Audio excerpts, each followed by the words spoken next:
بسم اللہ الرحمن الرحیم الحمد للہ رب العالمین الصلاة والسلام علی محمد وعلی آلہ واصحابہ اجمعین۔ درود پاک۔ الصلاة والسلام علیکہ سیدی یا رسول اللہ وعلی آلہ واصحابہ یا رحمۃ للعالمین۔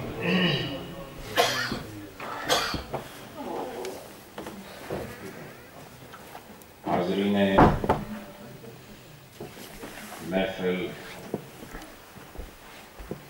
ہفتہ وار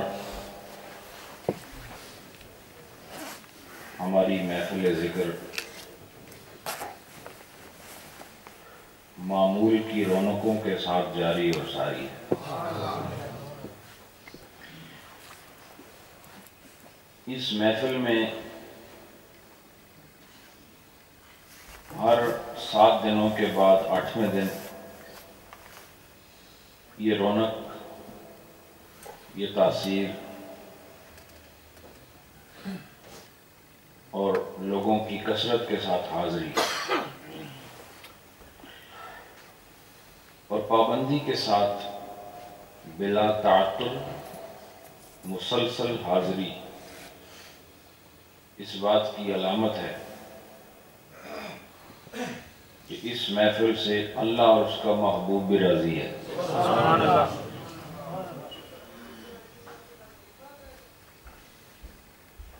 مومن سے ملاقات کرے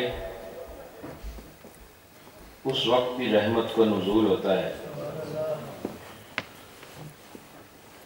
اور سب مل کر جب اللہ وحدہ لا شریک کا ذکر کریں پھر خاص رحمت کا نزول ہوتا ہے۔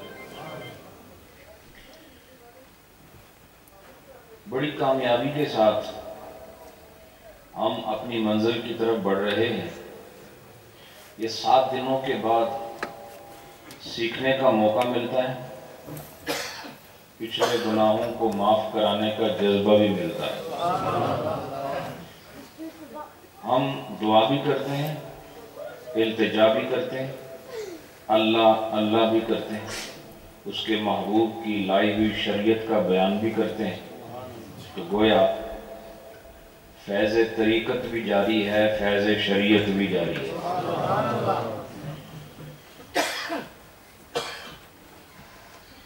آپ حضرات نے بڑے حسن و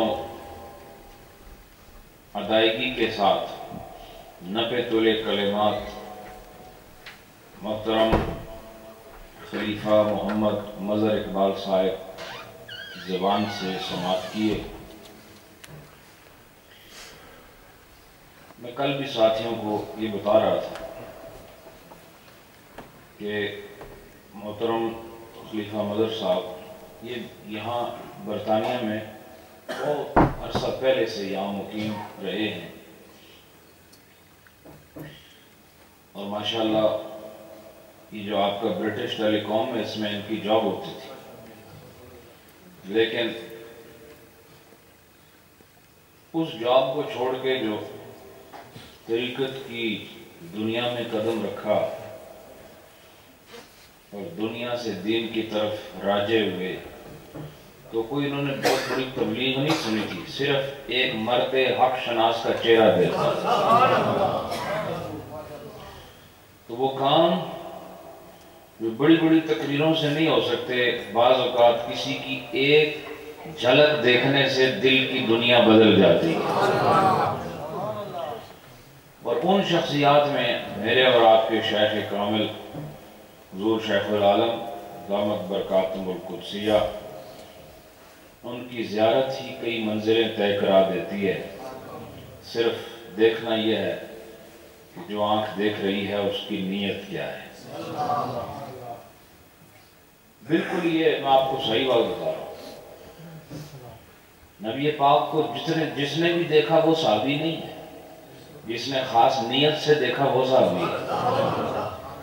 دیکھا تو سب نے ہے لیکن ہر ایک صحابی نہیں بنتا۔ ایسے ولیوں کو بھی دیکھتے سبھی ہیں، لیکن کامل وہ بنتے ہیں جو ولی کو ولی کی نگاہ سے دیکھتے ہیں۔ تو یہ ایک فیض کا سلسلہ ہے الحمدللہ، اور آج پاکستان میں دینا کے مقام پر ایک بہت خوبصورت مسجد اور ایک انتہائی عالی شان مدرسہ جو بڑی کامیابیوں کے ساتھ اس وقت دین کی خدمت کے مراحل طے کر رہا ہے، خلیفہ مظہر صاحب کے زیر سرپرستی اور زیر انتظام، ہمیں فخر ہے ایسے خلفاء پر جو اپنے پیر کے نام کو دین کی خدمت کے ذریعے بلند کرتے ہیں۔ وہ دینی ہر ویلے جلیاں مارن نال بھی کام نہیں بننا، ٹھیک ہے نا، کچھ صرف جلیاں ہی مارتے ہیں۔ تو اب یہ دور کے تقاضے یہ ہیں کہ کچھ کام کر کے دکھایا جائے۔ اس امت کو جلیوں کی بھی ضرورت ہے لیکن کام کاج کی بھی ضرورت ہے، کوئی ایسے علمی کارناموں کی ضرورت ہے جن سے قوم کے اندر شعور پیدا ہو، اور وہ کام الحمدللہ دربار عالیہ میں علی شریف اور اس کے خلفاء سر انجام دے رہے ہیں، اور دعا ہے کہ اللہ اس سلسلے کو اور عمومیت عطا فرمائے۔ دوسری بات یہ کہ نسبت کی بات خلیفہ صاحب نے کی، تو میں کل بولٹن میں حاجی محمد یاسین صاحب یہاں تشریف فرما ہیں، ان کے گھر پر ایک بڑی روح پرور محفل ہوئی، بڑی خوبصورت مجلس، اچھا پروگرام ہوا۔ تو اس میں یہی بتایا گیا کہ آپ جس شیخ کو آپ اپنا چکے ہیں، جسے روحانیت میں اپنا امام بنا چکے ہیں، تو ضروری ہے کہ پھر مقتدی امام کے ساتھ رابطے میں رہیں۔ اور پیری مریدی میں دیکھو دو طریقے ہوتے ہیں۔ ایک یہ ہوتا ہے کہ مثلاً آپ یوں کہیں کہ رسول اللہ صلی اللہ علیہ وآلہ وسلم میرے گھر میں تشریف لائیں، تو یہ دعویٰ دو نیتوں پر ہے۔ ایک تو یہ ہے کہ مجھے کیا ضرورت ہے، وہ آئیں معاذ اللہ، اور ایک یہ ہے کہ وہ آئیں اور یہ گھر پھر وہ گھر نہ رہے جو پہلے تھا۔ دو نیتیں ہیں۔ بالکل شیخ کا مسئلہ بھی ایسے ہی۔ برطانیہ کے جو مرید ہیں وہ ان کی خواہش یہ ہے کہ چونکہ ہم برٹش پاسپورٹ ہولڈر ہیں تو پیر ساڑھے کو لامن اسی پیروں کو نہ جائیے۔ تو یاد رکھیں، اگر تو پیر صرف دنیاوی منفیت کی وجہ سے آپ کے ساتھ لگا ہوا ہے اور آپ اس کے ساتھ لگے ہوئے ہیں، تو یہ تو ایک عبث بے قدر معمولی رشتہ ہے۔ اور اگر یہ تعلق دنیا کے لیے اور آخرت اور قبر کے لیے ہے تو پھر اس رابطے پر فخر بھی کرو، اور اس رابطے کے قائم رکھنے کے لیے اپنے پیر کے ساتھ ہر وقت رابطے میں رہو۔ یہ میں نہری شریف کے مریدوں کو بھی کہتا ہوں، اور جو باقی آستانوں کے لوگ ہیں ان سے بھی کہتا ہوں کہ جہاں مرید ہو، اپنے جو شیخ ہیں ان کے ساتھ آپ کا رابطہ کیسا ہے؟ رابطہ بہت ضروری ہے، رابطہ رکھنا ضروری ہے۔ اور صحابہ کرام کا طریقہ رہا ہے کہ وہ نبی پاک صلی اللہ علیہ وآلہ وسلم کے ساتھ صبح شام رابطے میں رہتے تھے، کبھی ظاہری طور پر اور کبھی باطنی طور پر۔ تو میرے اور آپ کی وہ شان تو نہیں کہ ہم باطنی طور پر رابطے میں رہیں، ہم تو کمزور لوگ ہیں، تو ہمارے پاس ایک ظاہری طریقہ ہے۔ باطنی طریقے سے رابطے شیخ کی طرف سے ہوتے ہیں، مرید کی طرف سے رابطہ ہمیشہ ظاہری طور پر ہوتا ہے۔ اگر وہ کہ نہیں میرا بھی باطنی رابطہ ہے تو پھر سمجھو یہ مرید نہیں تو مریض ہی ہے، سمجھ آئی کہ نہیں؟ جو مرید ہوتا ہے وہ ظاہری رابطہ کرتا ہے، اور شیخ ہوتا ہے جو باطنی رابطہ رکھتا ہے، اور اس کا باطنی رابطہ محسوس بھی ہوتا ہے کہ اس کا میرے ساتھ رابطہ ہے۔ تو وہ کل ہم نے جو مجلس وہاں دیکھی، بڑا ایک سکون ملا۔ تو ایک رابطے کی یہ بھی صورت ہے کہ ہر علاقے میں محافل منعقد ہوں، اور تمام پیر بھائیوں کو اور اہل سنت کے جتنے بھی سنی لوگ ہیں ان کو بلا کے گھروں میں اللہ کا ذکر کرو تاکہ گھر آباد ہوں، دل آباد ہوں، مجلسیں قائم کرو، یہ بہت ضروری ہے۔ تو انشاءاللہ اسی سلسلے میں ابھی اولڈم میں تو آپ دیکھ رہے ہیں کہ یہ کتنی خوبصورت محفل، ہر جمعرات کو آپ دیکھتے ہیں یہ رونق اسی طرح قائم دائم ہوتی ہے، دور دور سے لوگ آ جاتے ہیں۔ تو مہینے میں ایک مرتبہ ہمارے راشدل کے جو ساتھی ہیں حاجی ظفر صاحب، لیاقت صاحب اور ہمارے خالد صاحب وغیرہ، ان لوگوں نے بھی خواہش ظاہر کی کہ وہاں پر بھی یہ روحانی طریقے سے لوگوں کو قریب کیا جائے اور مسائل بتائے جائیں اور دینی معلومات فراہم کی جائیں۔ تو وہاں بھی اب الحمدللہ ہر مہینے ایک محفل کا انعقاد باقاعدہ طور پر اس کا اجرا کر دیا گیا ہے، اور اس کی پہلی محفل جو ہے وہ انشاءاللہ 5 تاریخ کو محترم قربان صاحب نے آپ کو بتایا ہے وہ پروگرام ہوگا، اس میں بھی آپ لوگ ضرور تشریف لائیں۔ اور ایک پروگرام اور رہی، میں اعلان اس لیے کر رہا ہوں کہ میں دوسری طرف گیا تو بھول جاؤں گا، کل انشاءاللہ ڈیوزبری میں بھی یہی پروگرام ہے، معلومات کا، سیکھنے کا، سکھانے کا، ختم شریف کا، ذکر کا۔ تو وہ بھی الحمدللہ بڑی، ہم دیکھ رہے ہیں کہ ہر محفل میں ایک نیا رنگ نظر آتا ہے، پچھلی محفل سے اگلی محفل زیادہ اچھی ہوتی ہے۔ وہ کئی عرصے سے وہ جاری ہے، پہلے تھوڑے لوگ تھے، مجھے یاد ہے پہلے 160 لوگ ہوتے تھے، اب الحمدللہ وہاں پر بھی بہت اچھی تعداد جمع ہو جاتی ہے، ہر مہینے وہاں پر بھی رونق لگتی ہے انشاءاللہ۔ اس سلسلہ خیر اور سلسلہ فیض کو، اس کی وسعتوں کو بڑھانا ہے اور طریقت کے ذریعے روٹھے ہوئے دلوں کو محبت سے منانا ہے۔ سبحان اللہ۔ اب تھوڑا سا بیان مسائل کا ہو جائے۔ آپ کو معلوم ہے کہ ہم کون سا باب بیان کر رہے ہیں؟ ماشاءاللہ، صلاۃ المریض، یعنی تہاڈی نماز، مریضاں دی نماز۔ تو وہ ایک تو تندرست آدمی ہوتا ہے، تو عربی میں تندرست آدمی کو صحیح کہتے ہیں، صحیح، تندرست، یہاں آئے گا بھی آپ سن لیں گے۔ اور جو تندرست نہ ہو اس کی ضد ہے مریض۔ کیا ہے؟ تو تندرست کی نماز اور مریض کی نماز کی ادائیگی میں فرق ہے۔ فرق کیوں ہوتا ہے؟ جسم کی کمزوری کی وجہ سے۔ جس طرح ایک صحیح آدمی نماز پڑھ سکتا ہے، مریض آدمی اس طرح نماز نہیں پڑھ سکتا۔ تو مریض کیسے نماز پڑھے کہ اللہ قبول کر لے، وہ طریقے آپ کو بتا رہے ہیں، ٹھیک ہے؟ اب یہ 2 درس میں دے چکا ہوں اس پر، آج تیسرا درس ہے۔ وَإِن تَعْذِرُ الْقُعُودَ، اگر ایک آدمی بیٹھ ہی نہیں سکتا، اس کو عذر ہے بیٹھنے کا، وہ بیٹھ بھی نہیں سکتا، یہ تو وہ نہیں کھڑا نہیں ہو سکتا۔ اب کون سا مریض ہے؟ وہ جو بیٹھ بھی نہیں سکتا، وہ کیسے نماز پڑھے؟ فرمایا او ما بالرکوع والسجود مستلقیا علی ظہرہ، کہ یہ اشارے سے رکوع اور سجدہ کرے گا لیکن بالکل سیدھا لیٹے گا۔ کیسے لیٹے گا؟ مستلقیا علی ظہرہ کا مطلب ہے کہ چت لیٹنا۔ چت لیٹنا جانتے ہو؟ تھوڑی زبانی کیا کہتے ہیں؟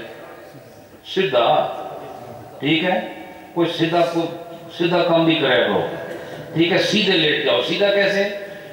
کہ چہرہ آسمان کی طرف ہو، پشت آپ کی زمین سے لگی ہو، تو اس کو کہتے ہیں سیدھا لیٹنا، چت لیٹنا۔ ایسے وہ لیٹے گا کون آدمی؟ جو بیٹھ نہیں سکتا۔ وَجَعَلَ رِجْلَيْهِ إِلَى الْقِبْلَةِ، اور وہ جب لیٹے گا تو پھر کس طرح لیٹے گا؟ پاؤں قبلے کی طرف کرے گا۔ پاؤں کی طرف کرے گا۔ اب دیکھو، حالات بدلنے سے احکام بدل جاتے ہیں۔ اب یہ اصول یاد رکھو، حالات بدلنے سے احکام بدل جاتے ہیں۔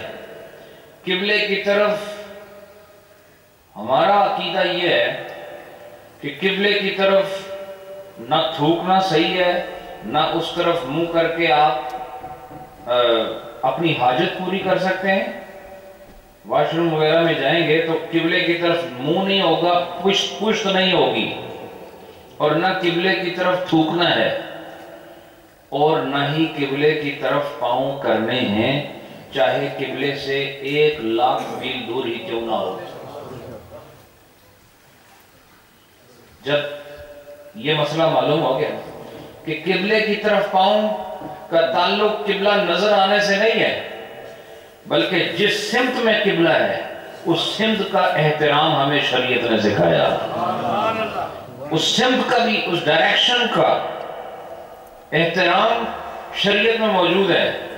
تو دیکھو ڈائریکشن کی طرف منہ نہیں کرنا، پاؤں کا، پاؤں جو ہیں اس کو قبلے کی طرف نہیں کرنے، حالانکہ قبلہ کتنا دور ہے، درمیان میں کتنی دیواریں آئی ہیں، کتنے پہاڑ آئے ہیں، کتنے سمندر آئیں گے۔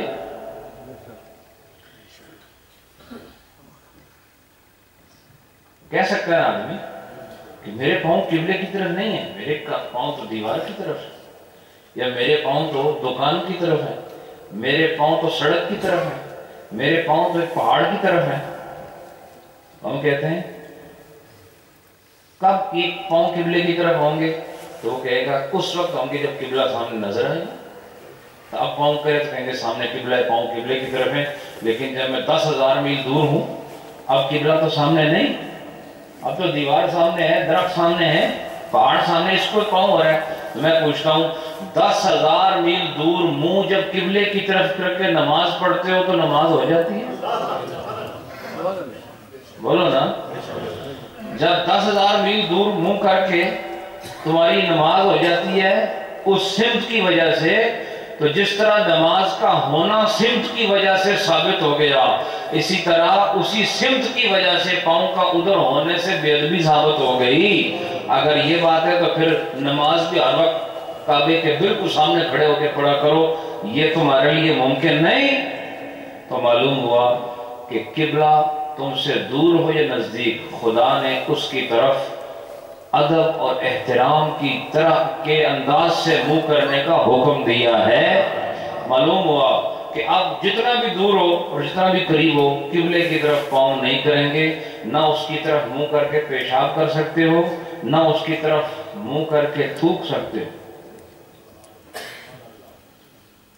نہیں پڑھ سکتے آپ نماز اگر قبلے کی طرف منہ نہ ہو، ٹھیک ہے؟ تو یہ جو مریض ہے اس کے پاؤں قبلے کی طرف کر رہے ہیں، وجہ کیا ہے؟ وجہ یہ ہے کہ اس وقت اس کی نیت قبلے کی طرف پاؤں کرنا نہیں، بلکہ قبلے کی طرف پورے دل اور جان، سر سے قدم تک قبلے کی طرف منہ کرنا ہے۔ اس وقت عذر ہے، کیا ہے؟ عذر ہے، اور عذر کی وجہ سے حالات بدلے نا، تو حالات بدلے تو حکم بدل گیا، اور حکم یہ کہ اب اگر قبلے کی طرف پاؤں کرے تو پھر یہ نماز ناجائز نہیں بلکہ بالکل جائز ہو جائے گی۔ اس کے بعد وَيَنْبَغِي أَنْ يُوضَعَ تَحْتَ رَأْسِهِ وِسَادَةً، اور کہا کہ مناسب یہ ہے کہ جب یہ نماز پڑھے نا اس طرح تو یہ سر کے نیچے تکیہ رکھ لے۔ یہ ڈیسیبل آدمی جو بیٹھ نہیں سکتا، یہ جب اس طرح نماز پڑھے کہ اس کو لیٹ کے نماز پڑھنی پڑ رہی ہے تو کیسے کرے؟ یہ سر کے نیچے تکیہ رکھے، تو اس کا فائدہ کیا ہوگا؟ فائدہ یہ کہ حتی یکون شبیہ القاعد، کہ وہ جب تکیہ رکھے گا نا پیچھے، یا کوئی ٹیک پیچھے رکھیں گے تو وہ بیٹھنے والے کی مثل ہو جائے گا۔ ایسے تو نہیں بیٹھ سکتا نا، لیکن جب تکیہ پیچھے رکھو گے تو سر اٹھے گا نا، تو جب سر اٹھے گا جتنا اٹھ سکتا ہے نا وہ اتنا پیچھے ٹیک رکھو تو وہ بیٹھنے والے کی طرح نظر آئے گا۔ تو پھر کیا ہوگا؟ لِيَتَمَكَّنَ مِنَ الْإِيمَاءِ بِالرُّكُوعِ وَالسُّجُودِ، تاکہ پھر وہ جو اشارے سے رکوع اور سجدہ کر رہا ہے نا وہ صحیح کر سکے۔ اب وہ سر زمین پہ رکھا ہوا ہے تو اشارہ کیسے کرے گا؟ بتاؤ نا، اگر وہ سر اٹھائے گا تو پھر مشکل ہوگی، رکوع میں سر تھوڑا سا اٹھانا پڑے گا اور سجدے میں سر زیادہ اٹھانا پڑے گا۔ یہ پچھلے درس میں آپ کو بتا چکا ہوں کہ جب اشارے سے نماز پڑھو تو آپ مثلا رکوع کے لیے سر جھکا رہے ہو تو تھوڑا جھکاؤ گے، اور سجدے کے لیے سر زیادہ جھکاؤ گے۔ تو اب جب آدمی بیٹھ نہیں سکتا، لیٹ کے نماز پڑھ رہا ہے، تو اس کے لیے مناسب یہ ہے کہ وہ پیچھے کیا رکھے، تکیہ یا کوئی ٹیک رکھے، اور پھر اس سے کیا ہوگا کہ وہ بیٹھنے والے کی مثل نظر آئے گا، اور پھر رکوع اور سجدہ جو وہ اشارے سے کر رہا ہے وہ صحیح طور پر کر لے گا۔ یہ بات سمجھ آئی کہ نہیں؟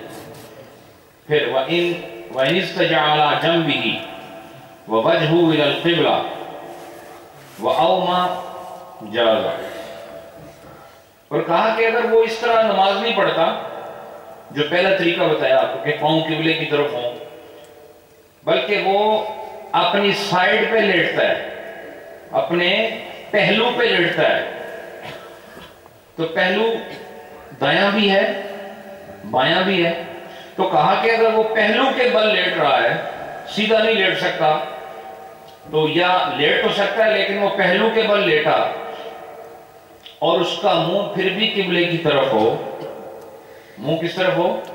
قبلے کی طرف ہو، وَأَوْمَا اور اشارے سے نماز پڑھے، تو پھر کیا جازا، تو یہ بھی جائز ہوگا۔ کیا ہوگا؟ یہ بھی جائز ہوگا۔ وَالْأَوَّلُ أَوْلَى، لیکن جو پہلا طریقہ ہے وہ زیادہ بہتر ہے۔ جو پہلا طریقہ بتایا نا وہ کیا ہے؟ وَإِن لَمْ يَسْتَطِعْ عَلَىٰ جَنْبِهِ الْأَيْمَنِ، اور اگر وہ دائیں کروٹ پہ نہ لیٹ سکے، اگر وہ دائیں کروٹ پر نہ لیٹ سکے تو پھر کیا ہوگا؟ فَعَلَى الْأَيْسَرِ، تو پھر وہ بائیں کروٹ پر لیٹ جائے۔ دائیں کروٹ پہ نہیں لیٹ سکتا، تکلیف ہے، تو پھر بائیں کروٹ پہ لیٹے، تو پھر اس کا طریقہ بھی کیا ہوگا کہ منہ کدھر ہوگا؟ قبلے کی طرف ہوگا۔ منہ کدھر ہوگا؟ بولے نا، منہ کدھر ہوگا؟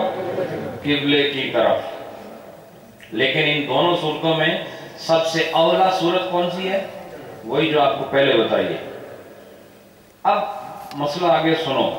وَلَوْ شَرَعَ صَحِيحٌ وَلَوْ شَرَعَ صَحِيحٌ فِي الصَّلَاةِ قَائِمًا، اگر ایک تندرست آدمی نے نماز شروع کی کھڑے ہو کر، مثلا آپ سب تندرست ہیں ماشاءاللہ، کھڑے ہو کے نماز پڑھتے ہیں نا، ٹھیک ہے، کھڑے ہو کے آپ نماز پڑھ رہے ہیں، آپ صحیح ہیں، آپ کون ہیں؟ اور جو صحیح نہ ہو وہ کون ہوتا ہے؟ مریض۔ جو صحیح ہو یہ کون ہے؟ جو تندرست ہے، اور جو تندرست نہیں وہ کیا ہے؟ مریض۔ تو گویا مریض کی جو ضد ہے، اپوزٹ، وہ کیا ہے ورڈ؟ صحیح۔ مریض کا اپوزٹ کیا ہے؟ صحیح۔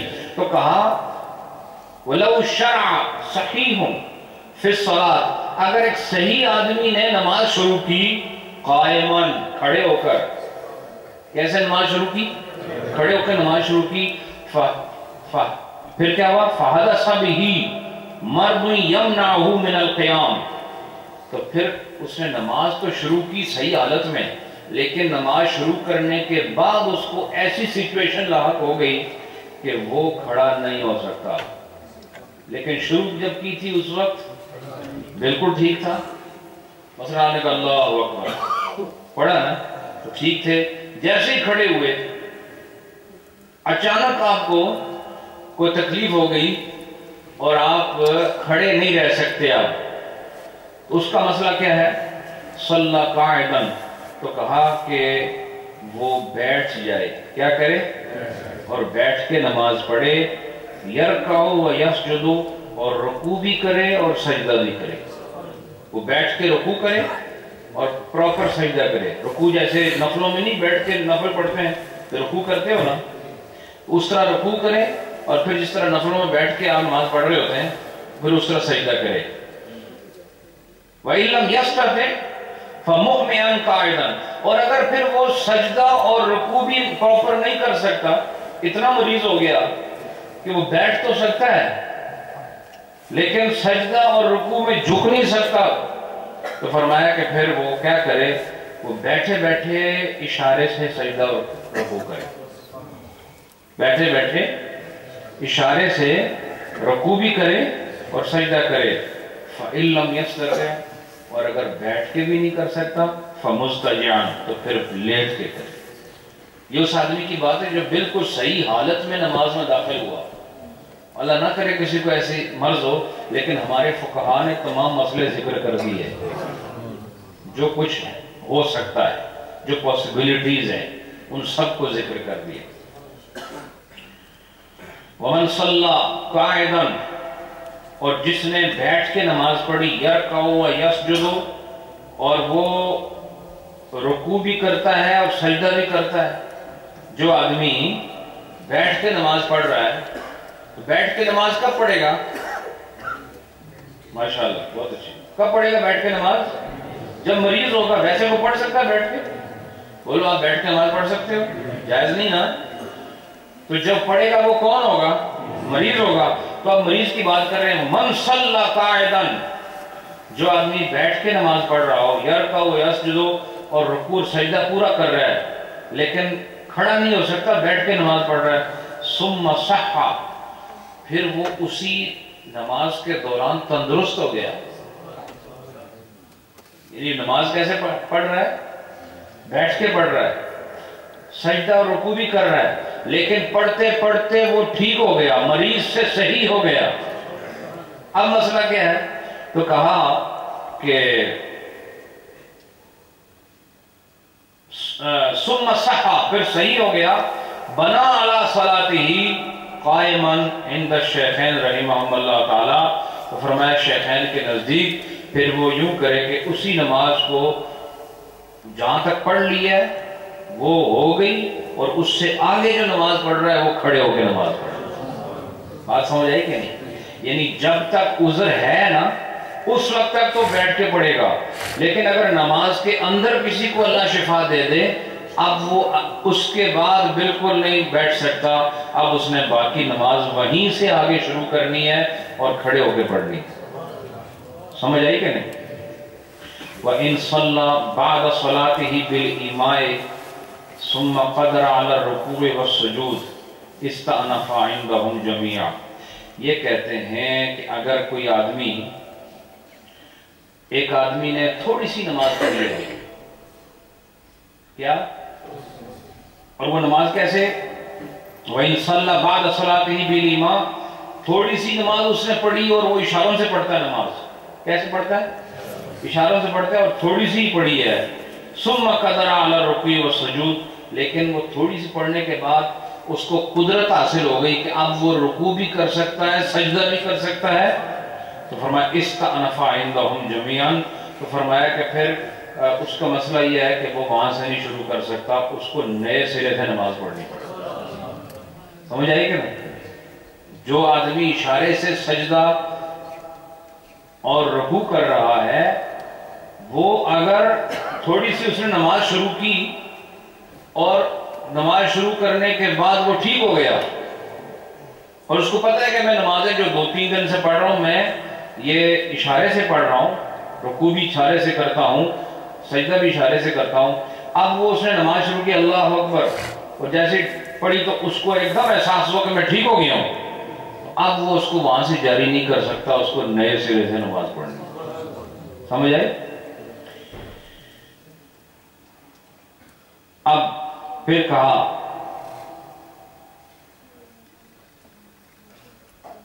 ہذا اذا قدر علی ذالک، ہذا اذا قدر علی ذالک بعد ما رکع وسجد، کہا یہ اس وقت ہوگا کہ جب اس نے اشارے سے سجدہ اور رکوع کر لیا ہو اور اکثر نماز باقی ہو۔ کیا ہو؟ اکثر نماز اور تھوڑی سی پڑھی ہو۔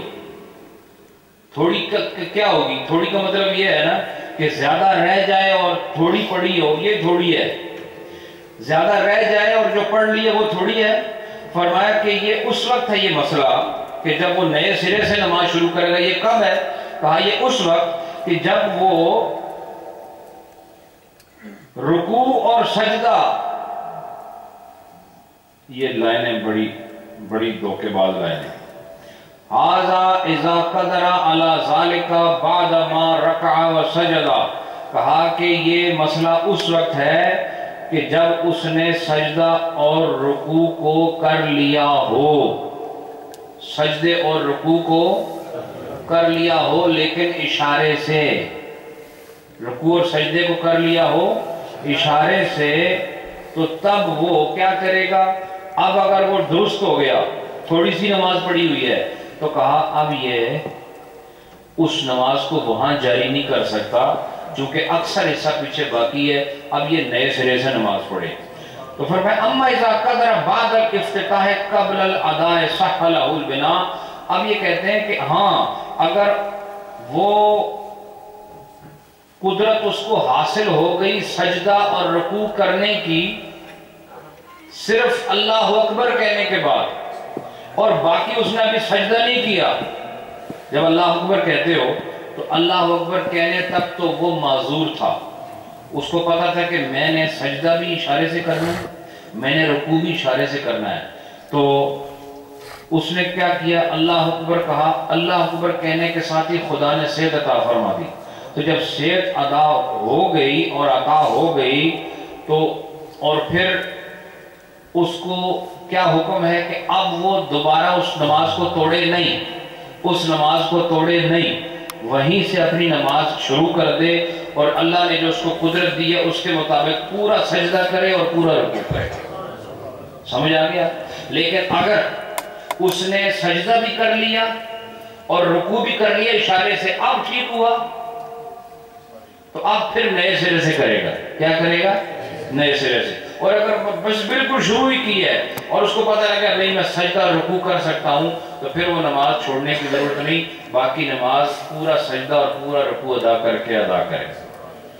پھر اب ایک چیز اور سنیں، وَإِذَا عَجَزَ الْمَرِيضُ عَنِ الْإِيمَاءِ بِالرَّأْسِ، ایک آدمی جو سر سے بھی اشارہ نہیں کر سکتا، بھئی یہ مسئلہ غور سے سننا سارے، جو مریض سر سے بھی اشارہ نہیں کر سکتا، کیونکہ یہ اشارے کی انتہائی صورت ہے، کیونکہ وہ سر تھوڑا بہت ہلاتا جلاتا ہے، اسی سے اس کی نماز ہوتی ہے، لیکن کوئی مریض ایسا بھی ہے، یہاں وہ پیچھے ڈاکٹر صاحب بیٹھے ہیں ہمارے پشتون ڈاکٹر ہیں تو ان کو زیادہ معلوم ہے، تو آپ مجھے بتائیں کہ ایسے مریض بھی ہو سکتے ہیں، ویسے تو آپ دیکھیں نا کہ اس حال کے مریض کا بھی حال ذکر کیا اور بتایا کہ ایسے مومن بھی ہیں جو اس حال میں بھی نمازی ہیں، تو ہاتھ کام کر رہے ہیں، آنکھ کام کر رہی ہے، سر حرکت کر رہا ہے، پاؤں دوڑ رہے ہیں،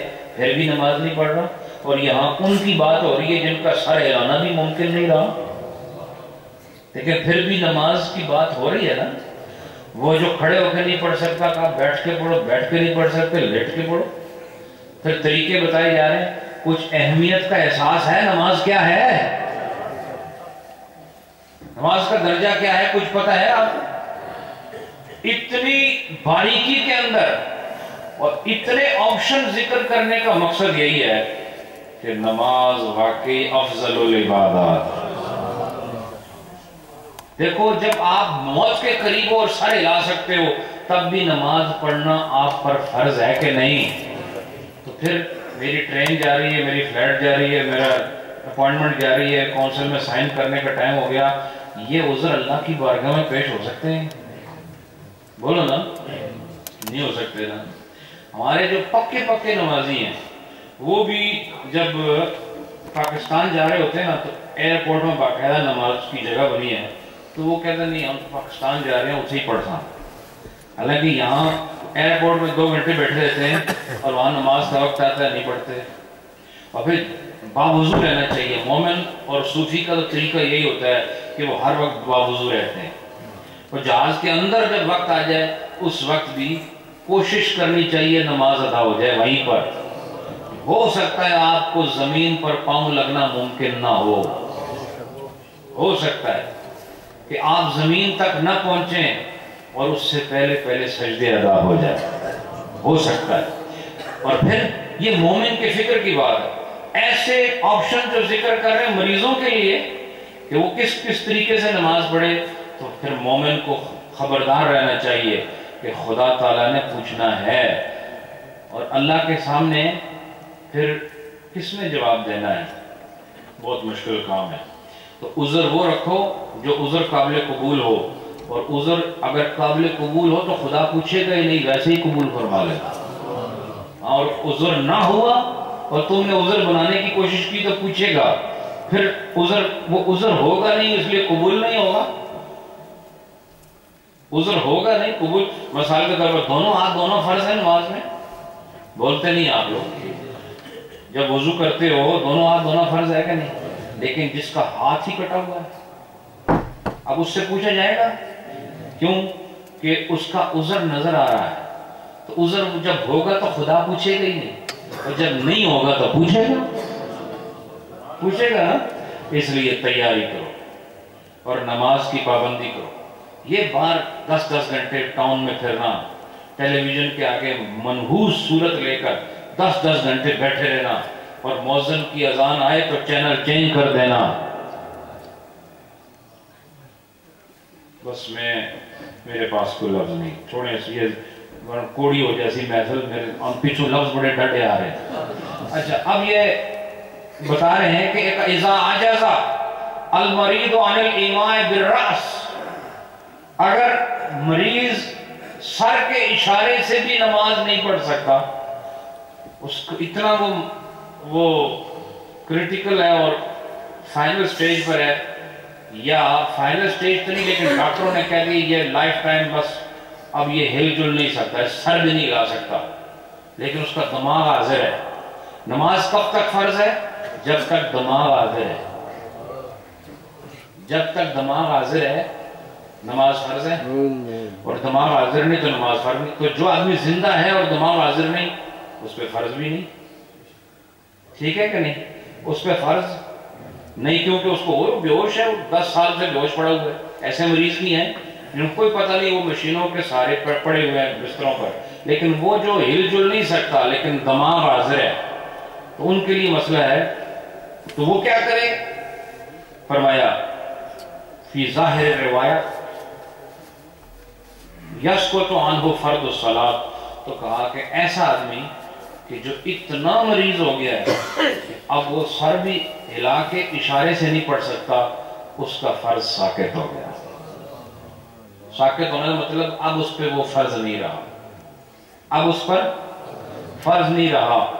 اب ہمارے جو بہت پکے قسم کے مسلمان ہیں وہاں اکھاں سے ہلا سکنا کہ نہیں, کہ کہہ سکتے ہیں جو ساڑھے ڈاڑھے قسم کے نمازی ہیں نا وہ یہ فتویٰ دیتے ہیں. تو یہ مزے کی بات یہ ہے کہ اس مسئلے کے فوراً بعد انہوں نے آنکھوں کا ذکر کیا, اور وہ کیا؟ وہ کہتے ہیں وَلَا يُعْتَبَرُ الْإِمَامُ بِالْعَيْنَيْنِ وَالْحَاجِبَيْنِ, تو کہا کہ آنکھوں اور یہ جو بھمیں ہیں, بھمیں جانتے ہو کیا ہوتے ہیں؟ کیا آگے تھوڑی زبان کے کریں ہے جی؟ ماشاءاللہ, یہ جڑے پرمٹے ہیں نا یہ اور اکھاں, انہاں دے نال سجدے کرنا, رکوع کرنا اشارے دے نال, یہ کوئی اعتبار نہیں. یہ اعتبار مطلب نہیں کہ یہ اس کی کوئی حیثیت نہیں. تو کوئی کہے کہ آنکھ ہلاؤ جلاؤ اس سے سجدہ رکوع کرو, ایسا نہیں ہے, بلکہ اس وقت تک نماز آپ پر فرض ہے جب تک آپ کا سر حرکت کر سکتا ہے. آج ہی آپ کو میں نے بہت زبردست بات بتائی.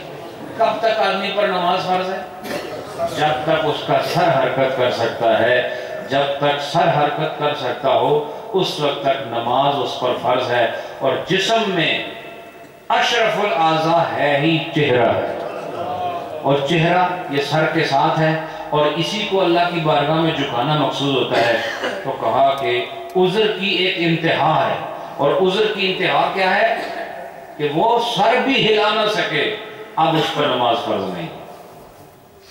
یہ تو انہوں پہلے پتا تھی, تو فائدہ ہوا ہے نا, ہوا کہ نہیں فائدہ؟